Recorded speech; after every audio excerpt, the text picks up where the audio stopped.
Light looks pretty good.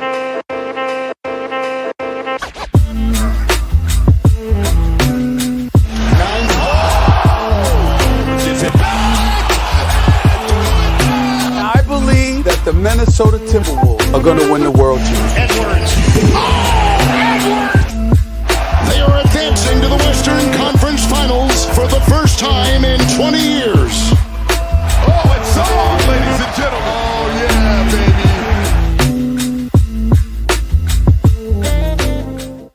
Welcome to Wolves After Dark. Timberwolves win 112-107 against the 2-loss, now 3-loss Oklahoma City Thunder in one of the best games of the season for potentially either team, and one of the best game seasons just in the NBA.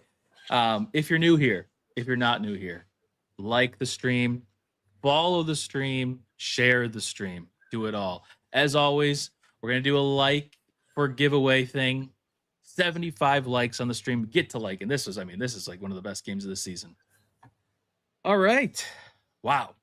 What a game. Finally get some fun games. And as Ant said in the post-game interview, we lost the last one badly, so we had to win this one. This is the Timberwolves. You lose against the bad teams, win against the best teams. Makes no sense, but here we are. Ashwin, what's your reaction to this game? It was ugly. It was scrappy. It had everything. It had an ejection. It had a whole lot of flopping, and it was beautiful at the same time.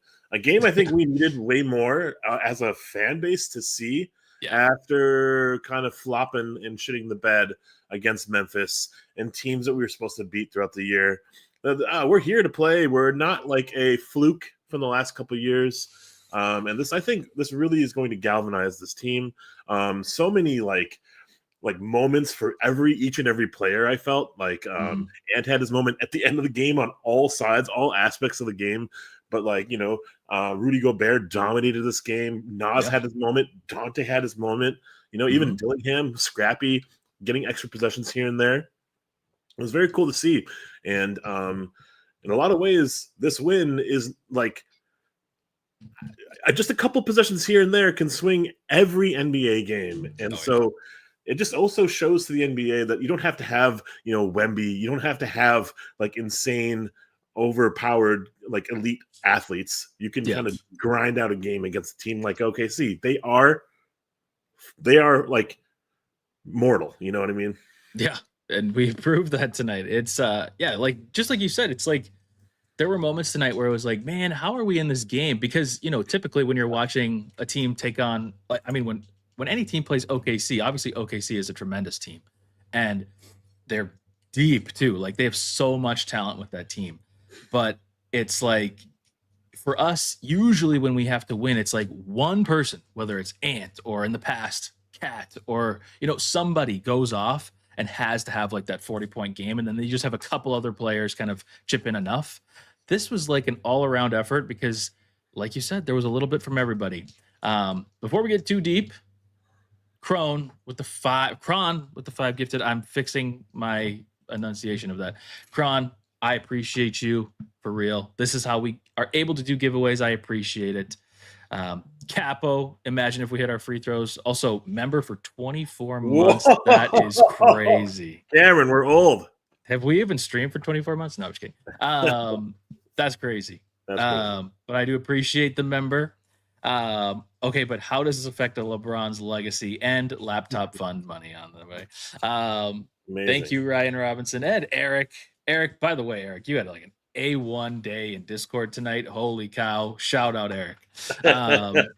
You had me dying multiple times. More of you, please. For real, yes. Oh my God, Discord was amazing tonight. It really was. I missed that energy, honestly. Just like watching game with you all. And also, speaking of the Discord, if you'd like to join, scan that Discord QR code at the top, and you will join the fun as well. We do over-unders. We've done a couple giveaways for the streams that I missed / maybe skipped. Big boy. Big boy. Yeah, shout out Big Boy for the over-under. We got a whole bunch of fun stuff in there, so make sure you join. And then you can also learn when we're going live and any other off-season content we do, all that off-season content. My goodness, you guys are being too crazy tonight. Capo with 5 gifted. Capo with 5 gifted and 24 months of a membership. Holy cow. Yeah. I appreciate you all. But back to the game. Nuggets fan. Yeah. So happy you guys are proving the Thunder aren't invincible. Well done. Cheers, man. Cheers. Yeah. And, kind of to what you were saying, something that was making me think a little bit deeper about something else, where it's like recently we've been talking so much about just like the team just doesn't care this early in the season, which is not a good trait. You should care at this time of the season. Yeah. But I know that this team can turn it on late in the season and win games when it matters. Maybe not every game, which is why you want to care early so you don't have to win every single game late in the season. But this was the perfect example of like, hey, this team can turn it on at any time. And guys, we view this team as imperfect. Like, we do not view this team as like the team, because we have point guard issues. Randle has been struggling mightily recently. Even Ant tonight struggled at times where he was just kind of, he was his first game back, so he's rusty, but like he even had some moments like early that were kind of like, oh, so we're just going to dribble until the shot clock runs out and then just chuck something disgusting. Yeah. But you live with that because you know what Anthony Edwards can do in the fourth quarter for you. You fall back on your preparation, 20 assists. The game was ugly. OKC mucks up the game. They're pushing you, they're shoving you, they're grabbing you, they're swinging you, they're like literally shoving your arms back into your body. So they're doing things that are like extra and you have to play through it. We shot 37% from the floor. Like, you don't win games against elite teams shooting yourself in the foot 70% from the free throw line. Like, I'm just listing off stats, but that's also telling that it's also confidence building that we played like that. We didn't get the best shots, but when it mattered, the game is on the line. The game is in balance of just a couple possessions. We have the ace up our sleeve. We have Ant, who goes above his like expected play time tonight, to like really gut out a game for us. Honestly, like, that was so cool to see. And it's also kind of like a forecast, right? Like, you're like looking through the rest of the season. There's gonna be so many of these opportunities that we're gonna, cough up and like say, okay, remember this OKC game? We're down, 5 or something, and we grinded this game into our, possession and our own, and we gave it our chance to win the game, right? So, in a lot of ways, like tip our hat off to like Finch to really kind of like change the complexion of this game, where it was going to be a like grind fest, and it kind of was, but in OKC's favor. And in a lot of ways, a shout out to Mike Inori to like find the right people, play them meaningful minutes, like have Bones out there for his moment. It was awesome to see. Played a decent amount. Like, we had a lot of people out there. Yeah, and like you had to scrap to just find the right play, like the lines, because OKC throws so many types of lineups at you, and they can kind of adequately kind of compete with the best of them with any of those lineups because their bench is deep. Yes, yeah, it's ugly game, pretty game at times, but yeah, you're right. Well, maybe we should just get into the tier list. We're starting to talk about some player specifics, and I feel like I'm not ready for that. I kind of suggested that, but we need to do that. No, let's do it. It's all good. I got to refresh some things over here. But yes, the thing that was the most surprising to me tonight was the amount of Dilly and the timing of Dilly. Oh, yeah. Fourth quarter Dilly. I was like, man, we're putting him out there in some pretty seriously important possessions for us. And I don't know. It's just weird. Like him and TJ, although neither one of them really contributed that much. Rob did a little bit tonight, but like they're just the OKC killers. I feel like they're their kryptonite, even when they don't do anything. Yeah. I would have loved to have seen Jalen Clark. I think he was sick. Sick, yeah. Oh gosh. But hopefully. Whoa. Yeah.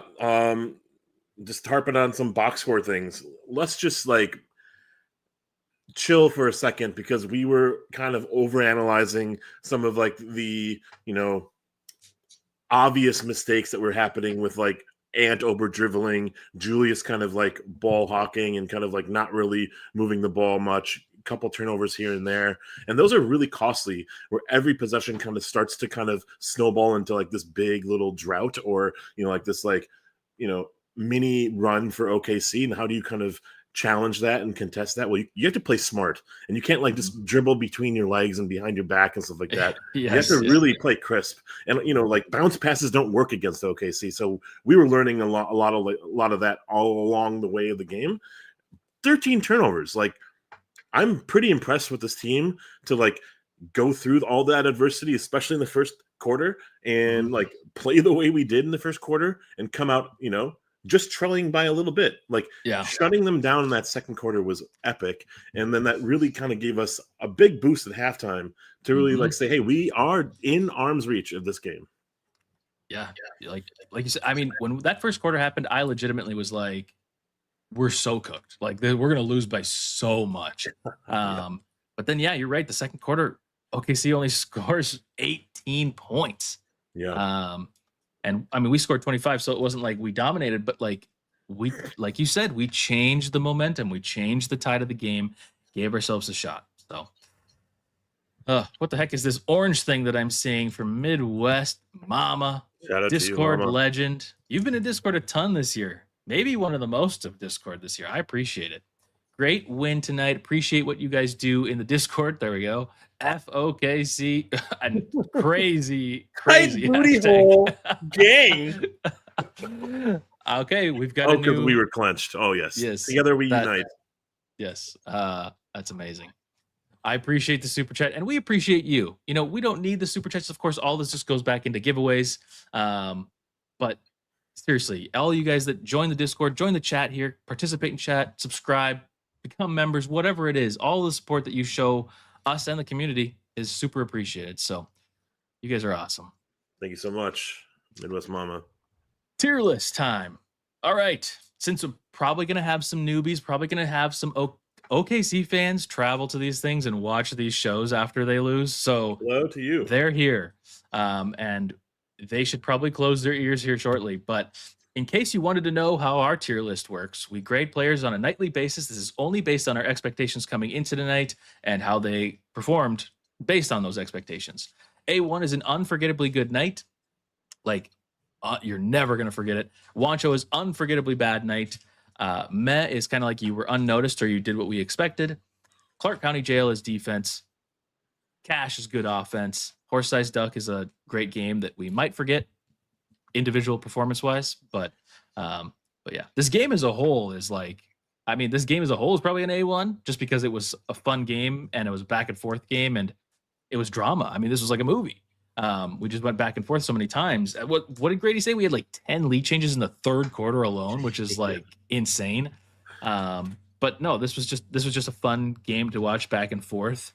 But I, at the same time, we're going to get into the player specifics, go through stats of everybody, not to ruin anything. I don't know that any player was A1 tonight, but the game as a whole was at least A1. So, but maybe we can have some arguments about that. You guys can participate in chat. Feel free to participate in chat. Please participate in chat. It helps us because I didn't watch the game. No, I'm just kidding. Yeah, like Gerald here. You can't go wrong with hashtag tight booty hole. Participate in chat however you want, New merch coming soon. New merch. Yeah. Hey, we're starting with socks, but why stop there? Let's go. Yeah, you guys see the undergarments. Socks? Yes. Yeah, tight booty hole booties. There's underwear. I'm sure there's underwear that I could do. Soda poppin'. Straight soda poppin'. Soda poppin'. And what was the other thing that he said? Downtown soda. Downtown soda. All right. Yeah, it's cool. I mean, it is so strange to have him on a national broadcast and then have Brett Barry tag along on the side. Yeah. I want Jim Pete on there, and then he's cheering on. Like I feel like I need a little bias in my broadcasts. I don't need like both teams played well, commentary. I need a little bit of bias sometimes. And it was really frustrating whenever, Shea hit something and Grady popped off. But whatever, shout out to Grady Cash always. Yeah, for sure. He's the voice of the NBA. He is the voice of the NBA. He really is. It's too bad he came to us first because now I'm gonna be like, yeah. If he was just national, I'm too possessive. Yeah, if he was just a national guy, I'd be like, oh man, I need Grady in more games. But now I'm like, Grady, chill with the national games. Let's start with TJ. We're going to be really quick. He played 5 minutes, 2 points. Meh, we care about you. That's all I have to say. But overall in the season, I'm just more and more disappointed that we can't get more usage out of him. Okay, oh gosh, we'll get some of those. I think we're doing it. I think we're going to do it. But yeah, just on the season wise, it's been really sad. Me and both you and I expected big things from him.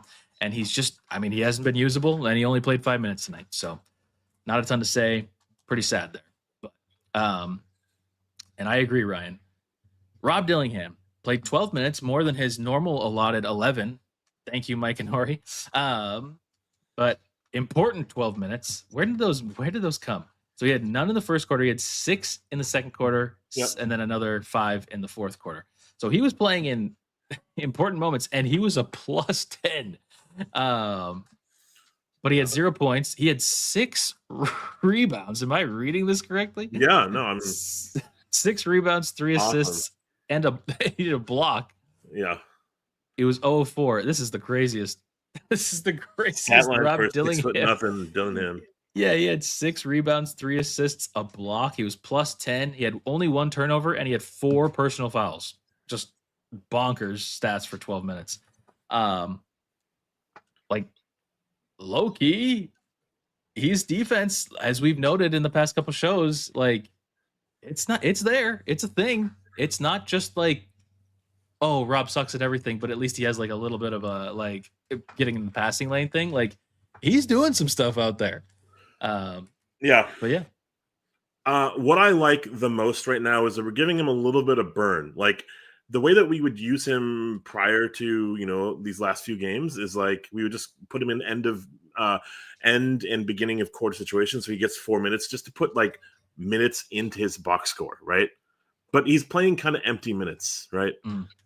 Playing significant chunks of time, allow you to get into the flow of the game, allow you to kind of make a mistake or two. But the way that he's been playing recently, he's getting extra possessions for us. 6 rebounds is insane for a guard. Especially when Gobert is out, on the bench, we need everything defensively just to close up possessions. And to have him, scrap for that is awesome. Hey, he was 0 for 4, but didn't feel like it because he wasn't really taking any shots that I was really cringing at. And also, I just wanted to say, there was a dead ball play that he just took a 3 and made it. And I was oh, and he's staying in. Oh, he's going to be offensively minded now. And I was excited for it, but I'm whatever. At that same time, I was kind of wishing Bones was in, but I'm glad that we went to Dillingham and just had an extra ball handler and with a lot of energy at that time too. So this is a straight awesome game from Dillingham, despite looking at the box score being I'm confused as hell. The box score has me going up and down like crazy. But no, I didn't think you were going to talk about the dead ball play. I thought you were going to talk because there were 2 possessions where he there was just chaos. OKC was driving and trying to draw fouls and then just turning the ball over, and Rob was saving it from going out of bounds. He did that 2 possessions in a row. Too. Yeah, that was super fun. All hustle, man. It was hustle. I think I'm willing to go. This is crazy, but Clark County Jail for him. That's the best. That's the best. That's amazing. Based on expectations, I'm not saying he was. I love it. But based on expectations, he was Clark County Jail. I love it. Conversely, Terrence Shannon Jr. only 5 minutes. What happened to our boy, man? 2 points, and that was, free throws only, really. And the rest of his box score looks like someone that we wouldn't have expected to have a box score like this. So he just only has a left hand, and his defense is terrible. I'm worried about it, but at the same time, growing pains and a win cures all. So I'm willing to just put him in, the Wancho or Meh. We care about you, bud. But we can move on. Yeah. Next up, wow. Oh, I guess Bones is up next. He keeps disappearing on here, but I got to get my downloads for some reason. Sure. 15 minutes, 13 points, 4 for 6 from 3, 4 for 7 from the floor overall, a couple rebounds, assists, a couple steals, a block shot. He did it all. Bones, man, the biggest thing that you will never read on a box score is heart, is character, Yeah. is desire, is give a fuckery. It felt like the scrappiness is back in the Timberwolves DNA when we had that in certain players here and there, and it would come and go in waves. Like Ant would have it for like blocks of a possession or blocks of a game, but not like for the full game. You know what I mean? And like when Na was here, I missed the fuck out of Na, but like Na would have that in moments. And Bones is scrappy, earning his contract, earning his place on this roster, and it's fun to see because, like, he's fighting. He's not fighting for his life, but he's like, I deserve to be amongst, the top of the league, and I'm so happy to see him shine with us because he's a really, really fun player to root for. He is, and he sucked to play against when he was in Denver. He was always killing us. Or was it Denver? Yeah, it was Denver. Yeah, no, I mean, this was like,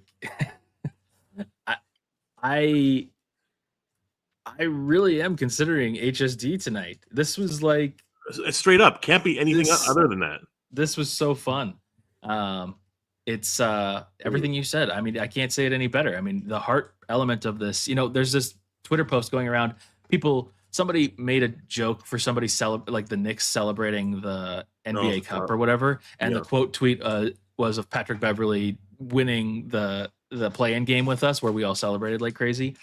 But it's like people are then quote tweeting that and saying like, actually, this is proving that this was valid celebration because since that moment that he's regardless of his current situations, he set a tone for this team that was able to like be a Western Conference team or Western Conference Finals team 2 years in a row, and be in the playoffs every year since. So, it's part of that. And Bones gives a little bit of that. I mean, he's not the same, but like his on the court willingness to just do anything and be anything that he needs to be for this team is, I mean, it's valuable. I got chills, man. What a line. What a banging line.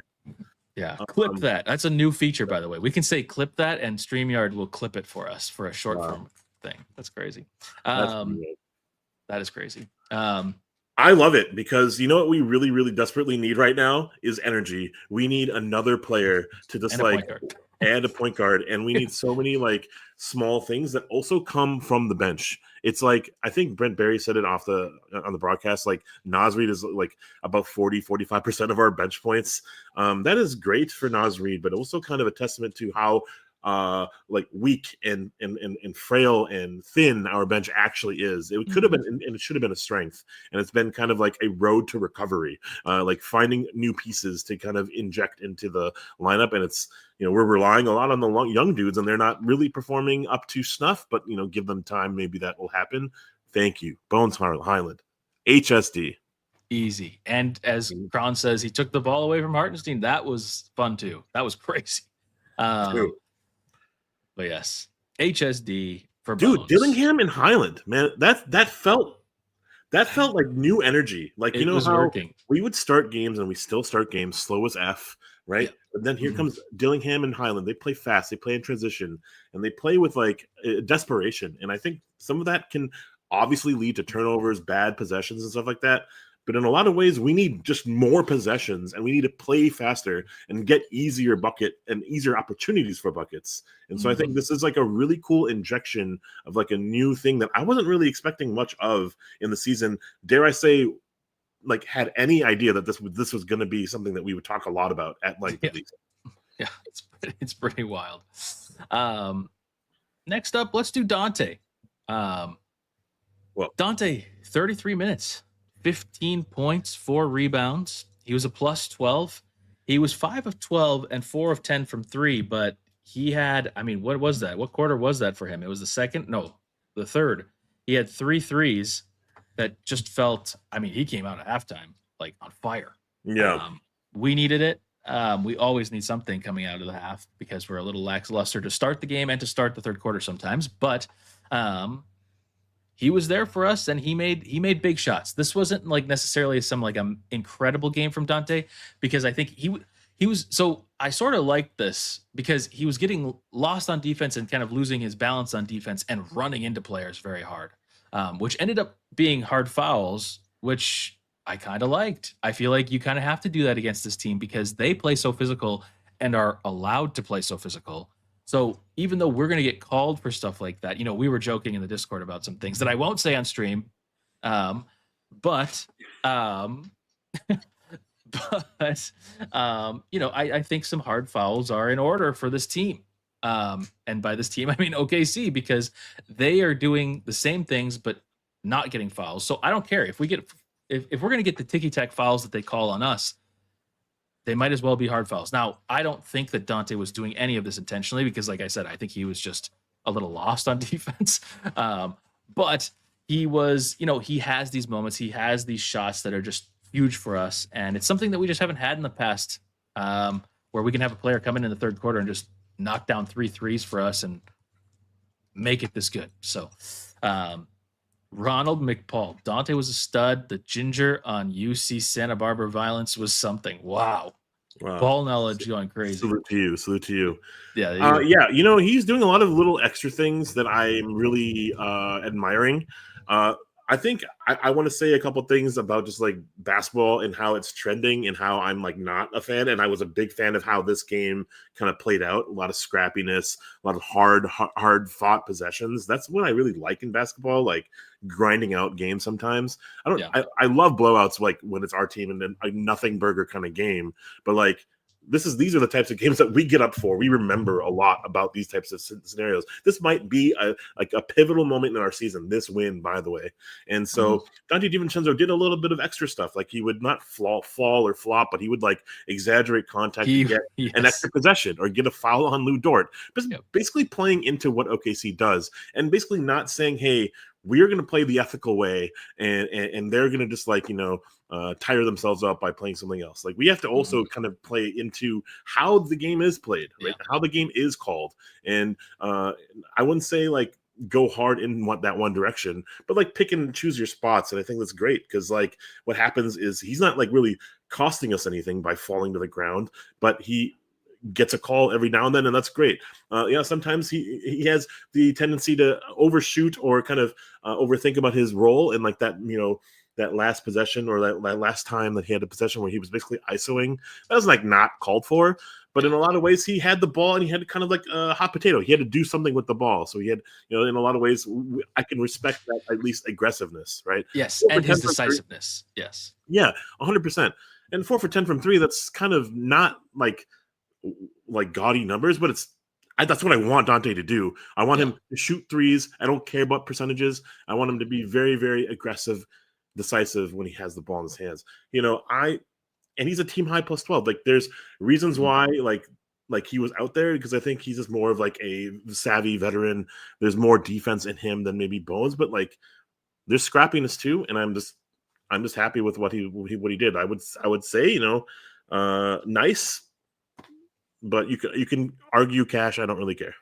Yeah, it's a weird one because it really was. I mean, his offensive production, so much of it came in that third quarter. So I don't know that I can go cash, but like impact was more than nice. So it's like, but also maybe not HSD. So I think I'm okay going nice. I agree with everything you said. And yeah, I think that's why, I've had this ongoing joke recently about how I seemingly love Dante even when he has terrible numbers.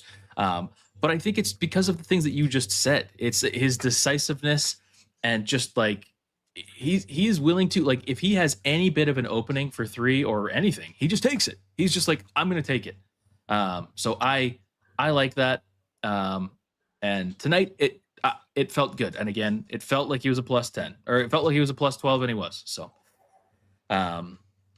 cool. Yeah. Next up, Jaden McDaniels. Oh, go ahead. And when we were just talking about this and you probably already mentioned, I just want to repeat it, we need to find moments where a player is hot and just like ride that flamethrower, ride that momentum. And we found that with Naz. We haven't talked about Naz yet, by the way. And, I know. I just realized. And we did that early in the second half with Dante. great, because we might not find another opportunity for Dante to get in the game offensively. He'll get a couple of layups or a steal or something to get himself going. But oftentimes in our own offensive flow, we have a hard time getting everyone involved. We are trying to pick and choose spots. And so it was amazing to have him involved, because after the first quarter, after the first half, he wasn't there, Yeah. So yeah. Shout out to the coaching staff, honestly, A1 for the coaching staff to find a moment where Dante could be like, all right, let's get him involved or accelerate where he could be in impacting this game early in the third quarter, especially when we needed it most, just to keep the game within reach, Yeah, for sure. As you mentioned, we missed Naz Reed. Naz Reed, where'd he go? I just lost him again. Naz Reed, 31 minutes. He had 15 points, 6 rebounds, 2 assists, 3 steals, 2 blocks. What have we been talking about every stream? Wow. He sneaks in all these stats everywhere. He was 5 of 10, 0 of 4 from 3. Did get some free throws, though. And I will say, he did get hot at the ref sometimes tonight, but I think that it was better tonight. I think this was a little bit better for what I would expect for him going against OKC. Only 1 turnover, did have 3 fouls. But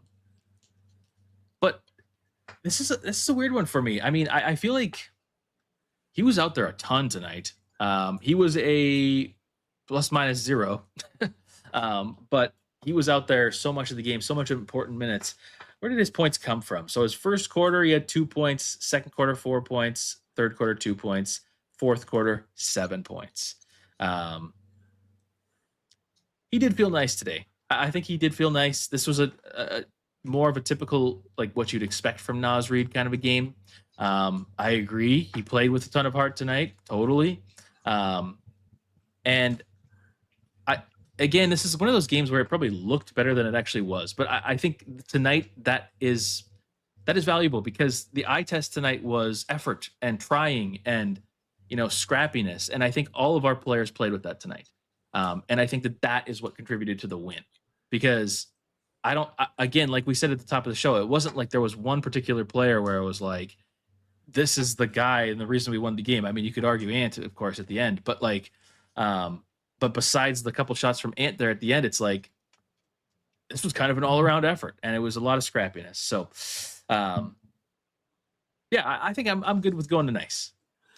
Yeah, I thought he was great. And the block, yes. Yeah, the block, the jelly move early in the game, and I just think that I think all of his kind of loose ends or rough edges with the refs were justified. Like the Lafadita mentioned this. I just think that he sometimes gets a really soft whistle, and it's very unclear why a graze is a foul. A finger to the earlobe is a foul. It is a little nonsense, but he can let it out and then move on. I think that's a testament to him, that he can just move on, because the next play is even more important than what just happened. Yes, exactly. And there was one play, because I think this might have been in a row. I could be remembering it out of order, but there was one play where he was defending J-Dub, and J-Dub he's driving to the rim, and it's one of these these kind of ticky-tack fouls where it's he jumps and the ref says, oh, he changed his path from A to B to A to C or whatever, one of those. And Naz was angry, but he just went over to the ref and he's like, what am I supposed to do? And he was pretty calm about it. He's like, what am I supposed to do? And then it might have just been a play later. Maybe it was quarters later. I can't remember again. But later he goes down and he's getting swatted. Him and Randle are both under the basket getting swatted like crazy. And then he gets an and one.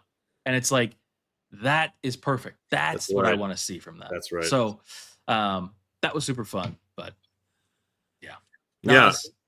nice. Great point. Easy nice. I mean, in a lot of ways, the soul is coming off the bench. They're so important for us to keep the momentum going, or change the complexion of the game, or extend our lead. The bench minutes are so important, and we're going to get to it. But Rudy Gobert, when he's on the bench, our team changes. And sometimes I like that change, but in a game like this where it's very scrappy, the score's low, they're getting to the paint when Gobert's not in there. I'm worried about how we look defensively when our offense isn't catching fire like we tend to rely on to win games sometimes, right? Naz Reed held his own defensively, so in a lot of ways, I'm so respecting his effort and perseverance through all of that. Because I mean, he's getting shit whistle, and he's still like Yeah, moving through he, it. So he really does have such a bad whistle. Top 3 worst whistles in the Timberwolves and maybe the league. Next up, let's do Jaden now. Now we can do Jaden. Jaden McDaniels, he played 37 minutes, had 13 points, 4 rebounds, 2 assists. He was 4 of 13, 1 of 6 from 3, 2 turnovers, 2 fouls, only 2 fouls tonight. That's pretty good. And this, I mean, out of all the players, I feel like this one was a little bit less fun. There still are moments, of course, he still has his defense, but somebody did note in the Discord, they're like, man, Jaden has lost a little bit of the defensive kind of like flair that he's played with. And I think that might be just more of like a tonight thing rather than like a whole season kind of a thing. But I think there might be some validity to that. I mean, obviously we've been asking him to do so much more offensively, and he's trying to do that tonight, but it just wasn't working. Again, similar to Dante, I love when he's just aggressive, and I love when he is decisive. But it's different because I'd rather be. I want him to be successful from 3 because he gets open threes a lot of the time. So I would love for him to just be very convinced and like just take those threes when he has them. I know they're not going in right now, but his version of committing and like being decisive is driving to the paint, doing his slow-mo like Euro that he's learned. And early season, it was working very well for him. Recently, it has been a lot more messy because early, I mean, it always looks weird to see that, but like when it's going in, it's kind of like, whoa, actually, this is like a highly controlled play. Like this isn't like him adjusting and like, oh, whoops, I'm caught mid-air. Like that's not what's happening. This is purposeful. And it's still purposeful, but now it doesn't, he's just not converting on it as much. And he's not getting the fouls either. So it's a tough one for Jaden. But as Ant always tells him, keep shooting, keep doing what you're doing because, we need you to be the best version of yourself.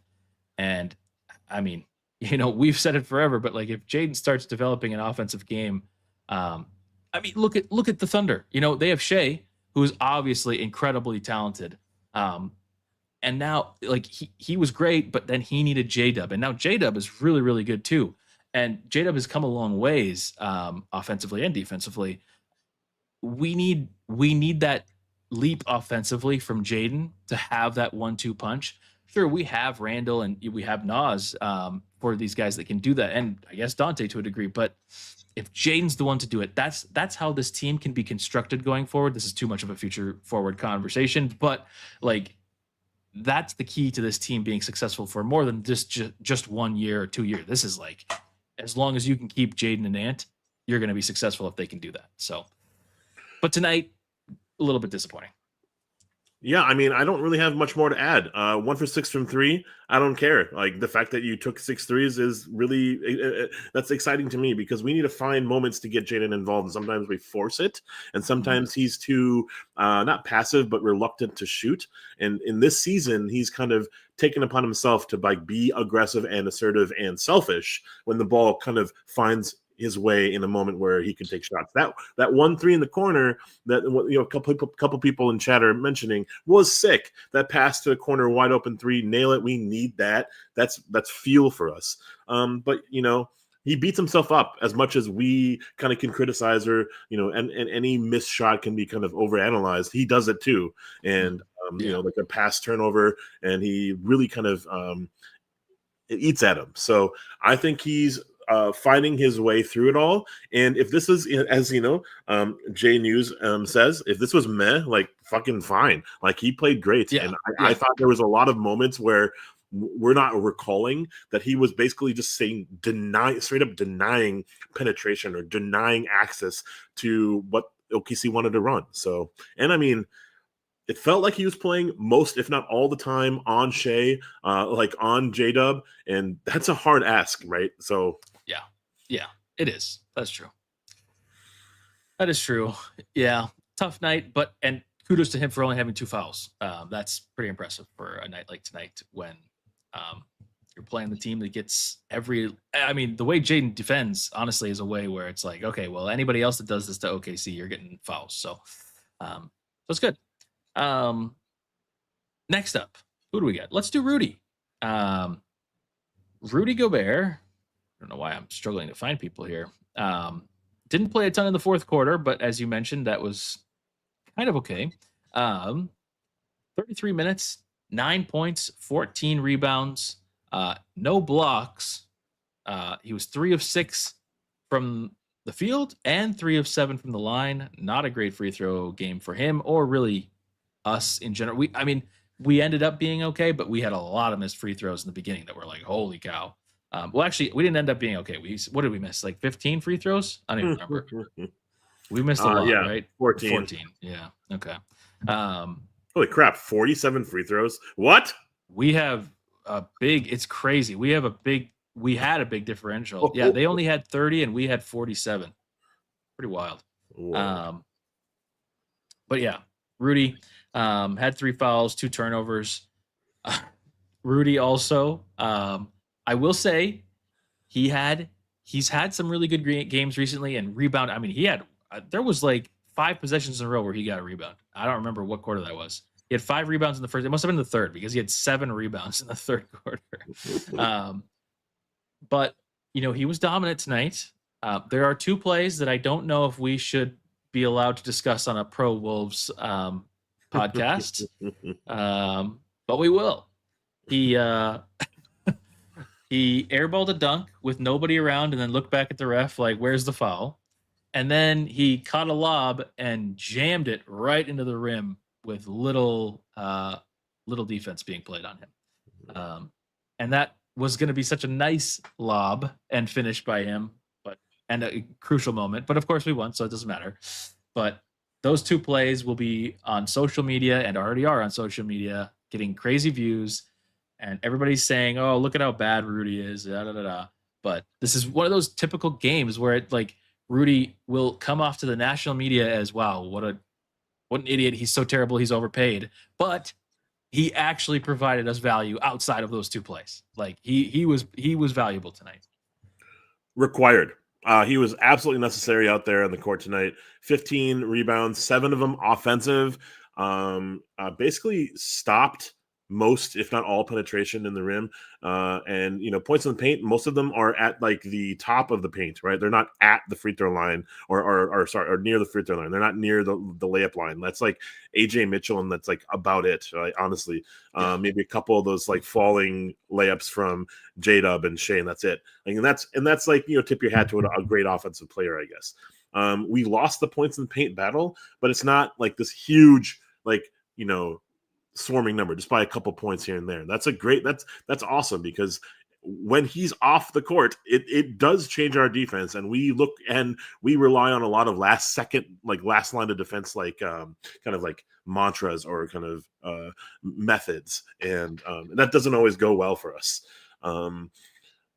Rudy was cash. Rudy was amazing, and I almost don't want to say cash because 3 for 7 from the free throw line, but that's kind of about what he's been doing this year. So I know it's like one of those awkward times where it's like we need a different tier, because he wasn't quite HSD. I mean, he basically is HSD for us every night, but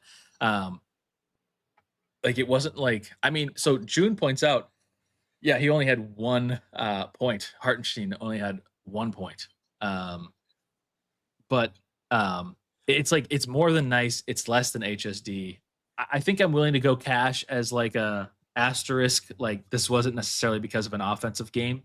But this is great. This will drive some engagement, because then anybody that looks at this that only watched the highlights of Rudy missing the dunks will be like, oh my gosh, how did you rate him as cash? But no, he really was, and has been for games now. Like this is like 6-7 games. Oh, that was unintentional. But this has really been like a decent amount of games now in a row, where he's been dominant for us. So I'm too old to know that reference, but Rudy Gobert, like, I feel like this is a blanket statement. It's so awesome to have a big utilized offensively. And in the past few games, he's been really enforcive and really like dominant offensively at times. And it does allow us to get into the bonus early. It does allow us to do all sorts of things offensively, like when we get our running game going, right? Like when we get that stuff going with Gobert, he's way more involved. And I feel like he's had so much time to kind of grow within our offense over the years, but he's never had a better handle with his own hands than this season. So I think that's great. And I think that's also just because there's two-way trust.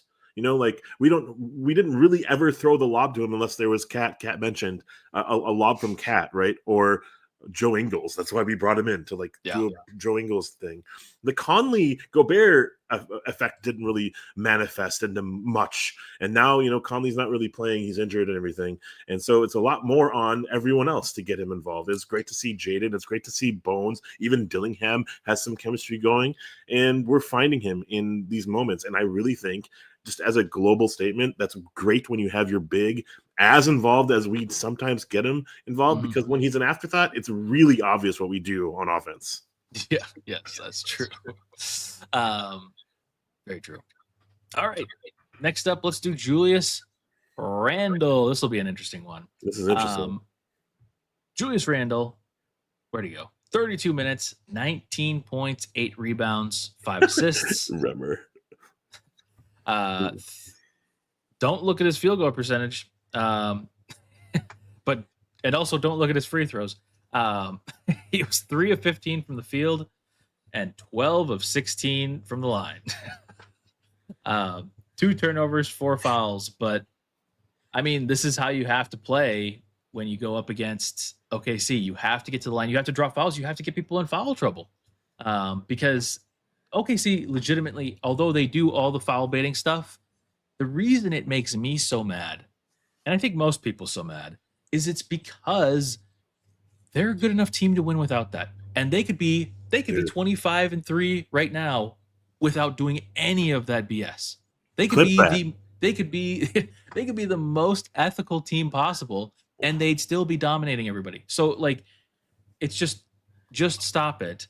But at the same time, so that's why you need to be bully ball Randle, which, you know, is difficult against this team because, you know, they are very capable. And unfortunately, Julius is just, this team is his kryptonite. Any team that is going to be like swiping at the ball, doubling you, any amount of ball pressure is a tough thing for him. Now, of course, the turnovers only 2. That's like incredible. And I can't remember, somebody commented like 10 minutes ago, but it was like, props to the team for only having like 13 or 12 turnovers or something like that.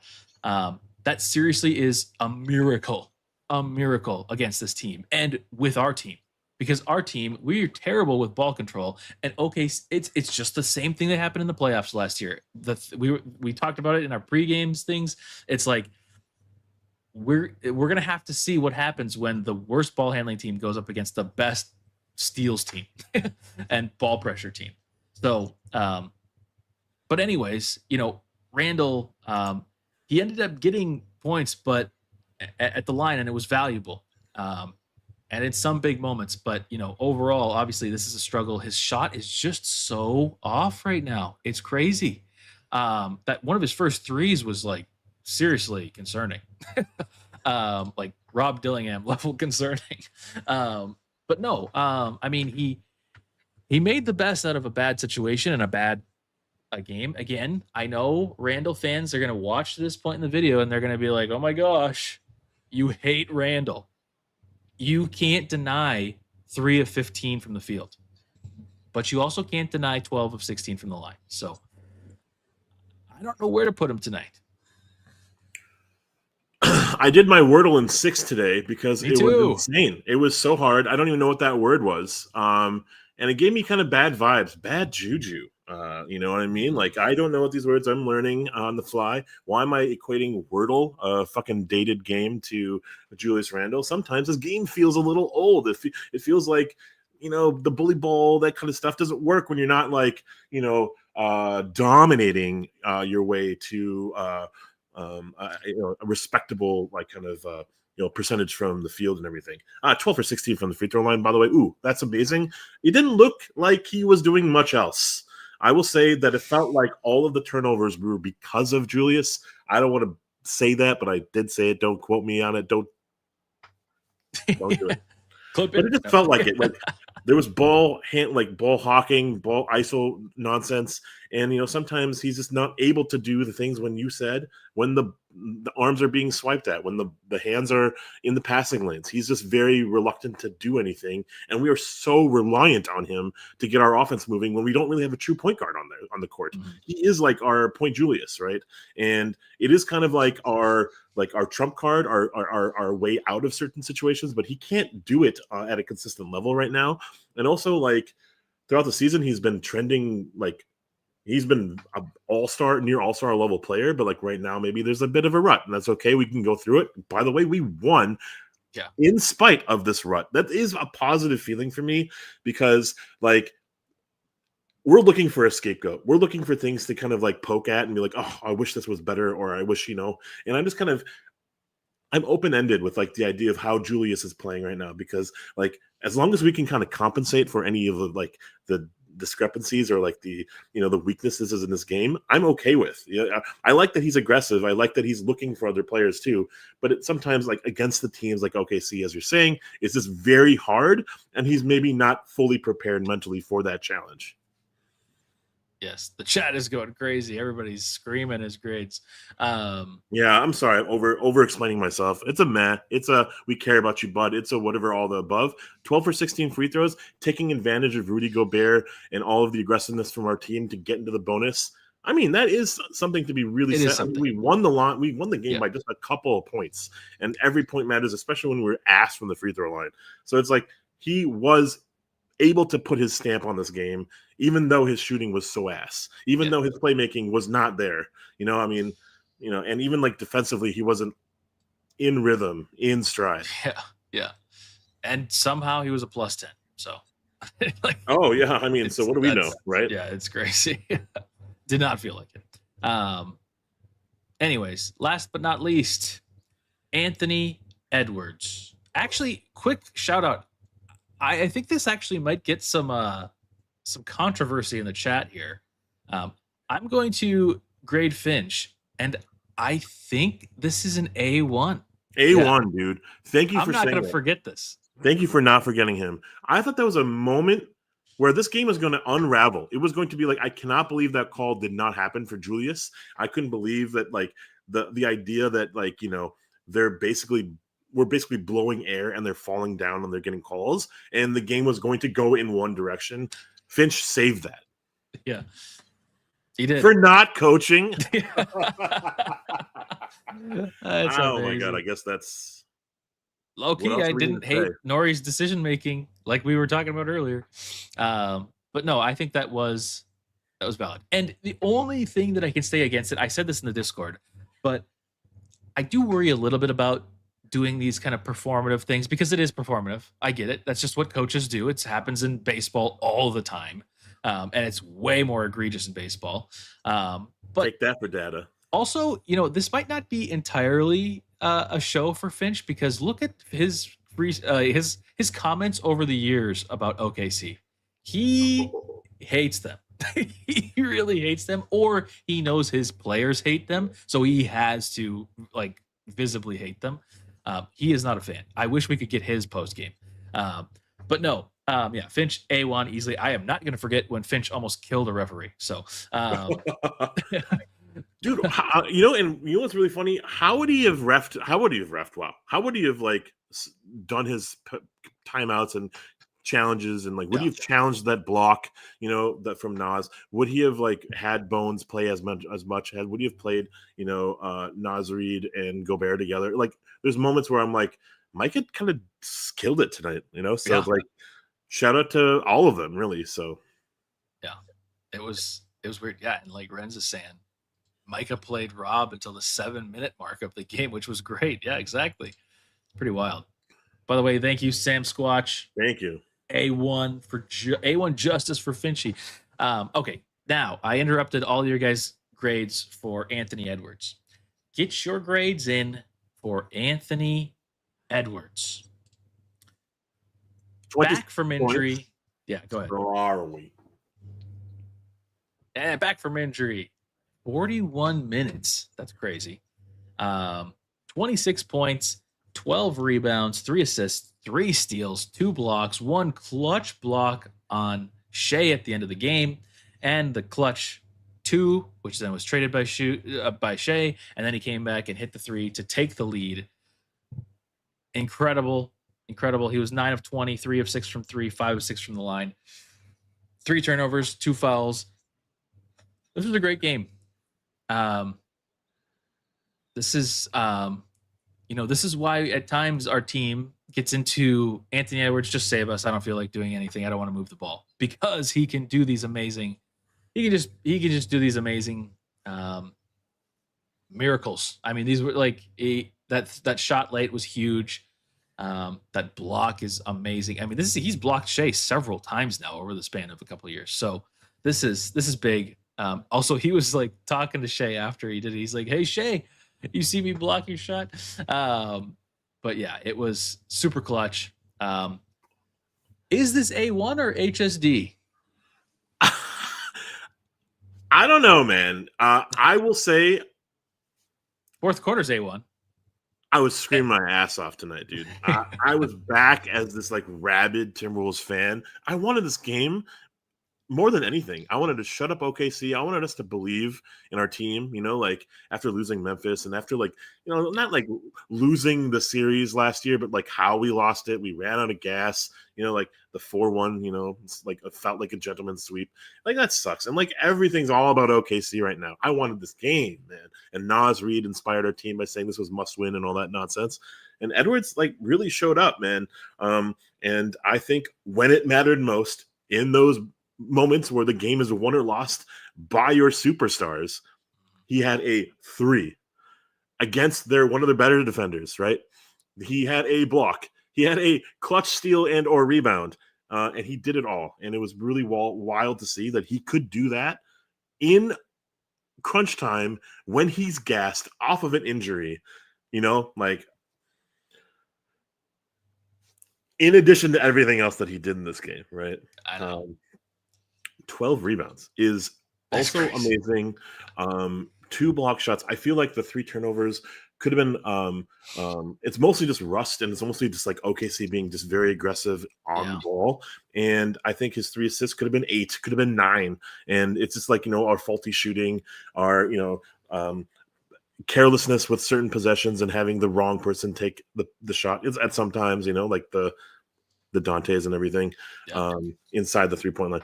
Yeah, I just think like the block at Indiana, like that, like that basically game winner against Boston.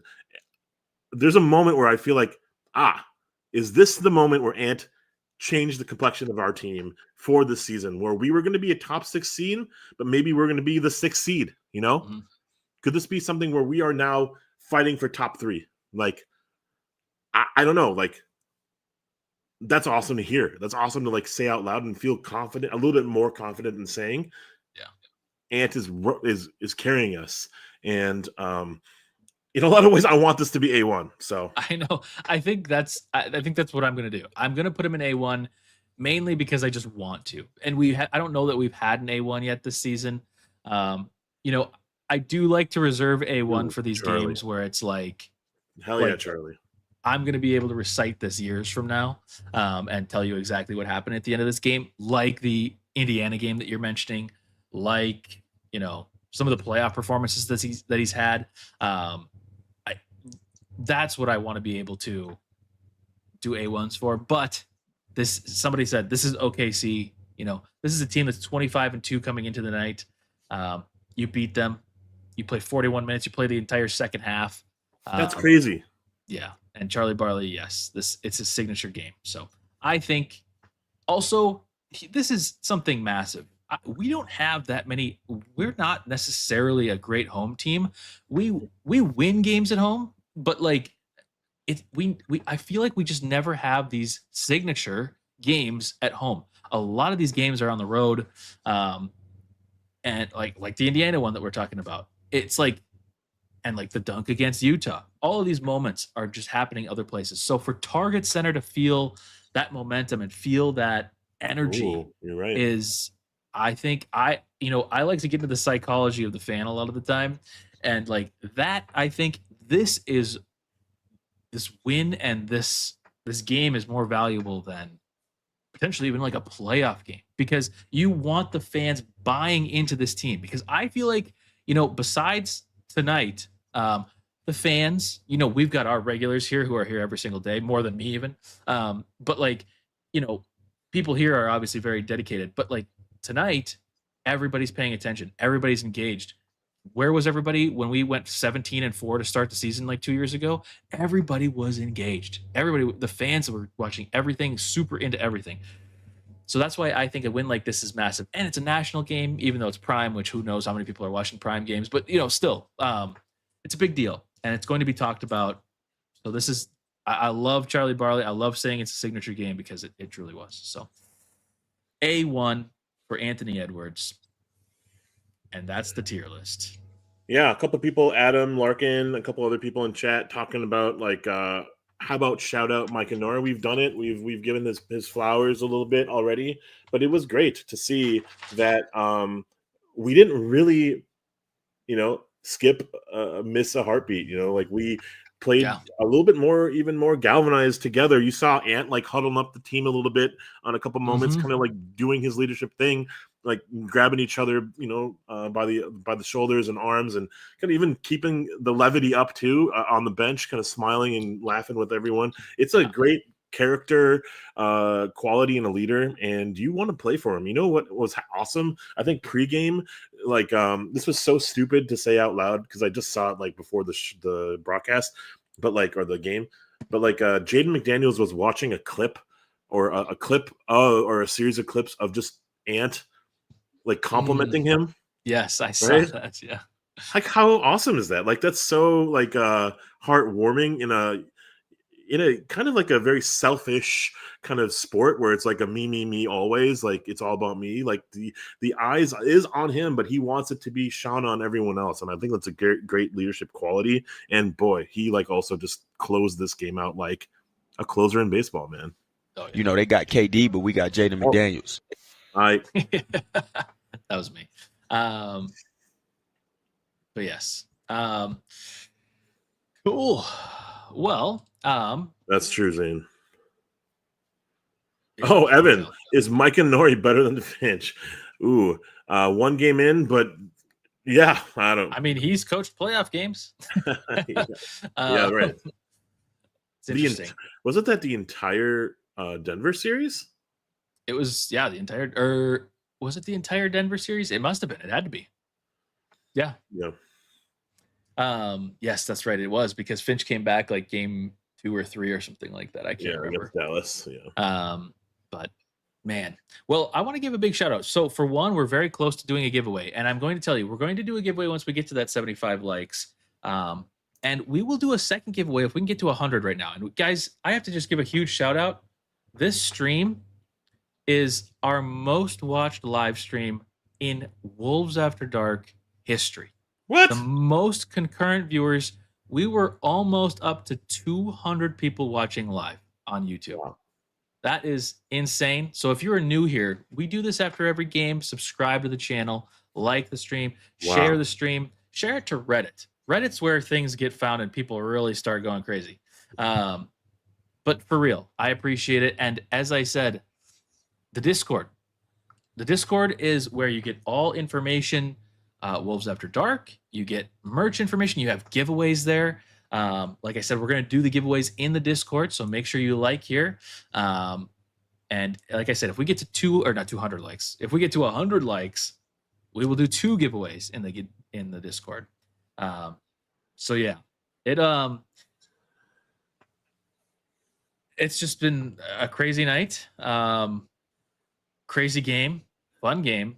Game of the year. Easily game of the year. I mean, holy cow. Ooh, the last few games in the NBA, though, have been few days in the NBA have been awesome, man. They have. And it's tightening up, and it's December. And that's kind of something that I wouldn't have kind of called as like a thing that would have happened in the NBA. Usually, right after the All-Star break, things get really tight. Yeah. Maybe the standings is about where it is, but like this is like feels very meaningful right now, and it's like awesome to be a fan at this time too. So It really is. Cool. Well, next game, by the way, Anthony Edwards, when asked if Chris Finch getting ejected in the first quarter got the team going, I'm effing with that. sure. That's cool. Next game, though, let's pull her up here, pull up the schedule. We got to 83 likes. We're going to do, so join the Discord. We're going to be doing a giveaway there right after stream. I'm going to allow some amount of time to go by so people can join, but join that Discord. That's where you're going to get it. We play Sunday at 6 p.m. Central against the Bucks, who are in trouble right now. They are not doing well.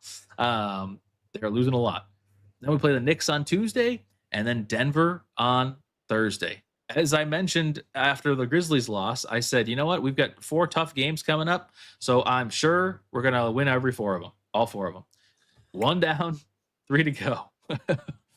Denver on Thursday is Christmas. It's the last game of the night, I believe, and I should be here for all those games. By the way, just Cameron, this is me telling you that I should be here for all those games. But this is a pretty sick week for us. Closing out the year, kind of up and down, finding where we are. Are we in the middle of the pack? Are we discovering that we're better than that? Are we? We weren't peaking early, but were we like kind of going through the doldrums of the season? Maybe losing the NBA Cup games kind of lit a fuse in us and said, hey, let's go on a 5-game win streak. Let's kind of push into new air. Losing Ant for a little bit of time allowed us to kind of find other players to kind of get a spark, pushing, Bones into the starting lineup. Like, like there's so many fun little storylines that are happening and we're getting to discover, and that will hopefully help us out towards the end of the season into the postseason where we're like, remember when, right?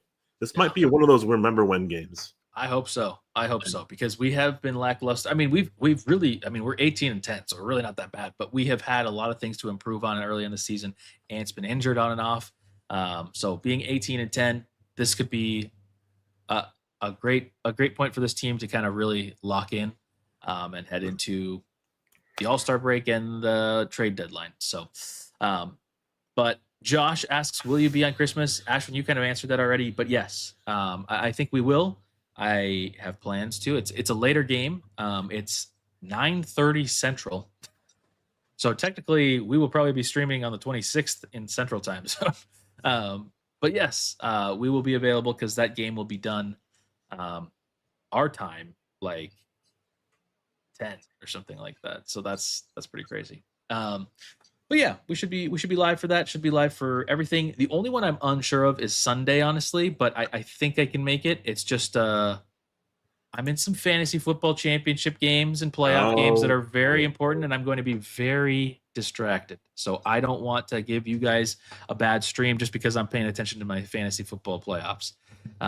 So anywho, I think that's it for us tonight. Remember, scan the barcode, link in the bio for the Discord. We'll be doing a giveaway immediately once we're done with the stream here. And then whoever wins, I'll DM you. We're going to do some merch giveaways. Looks like we're at 85 likes. So if we can get 15 likes before we end the outro, we will do 2 giveaways in the Discord. But yes, awesome. Well, Ashwin, it was good to see you. Good to talk with you. Great show as always. Great show to chat. You were super active tonight. So good. That's why we do it also. And we find new people every game. And it's just like, I don't want to say it warms my heart, but it's like justifies why we're fans and why we find each other to keep this thing going. Right. It's like, like we're not doing this for us. We're doing this for each other. Yeah. Because sure. I don't know, man, times are fucking suck. I just lost my job and I need this, like I need these moments to just like distract me, but also, cheer me up during the holiday season. We'll see what happens next year, but we'll figure it out. For sure. Awesome. See people joining the Discord already. Perfect. Don't spam it. We've had a lot of spam lately. I got to fix that. Great stream. Appreciate it, Joker. All right. Enough of the Minnesota goodbye. 52 wins is still possible. Oh, that's a good idea. Intro as the outro. HSD in the chat. Update the numbers besides members. Oh, yes, I do need to do that. I thank you. I forgot because I only did. I mean, again, I wasn't sure how long we were going to do this, if this was going to be successful at all. So I only made like 12, but I do need to add more numbers. Cool. Awesome. Appreciate it. HSD in the chat. We will see you guys sometime next week, maybe Sunday. We'll see you then. Peace.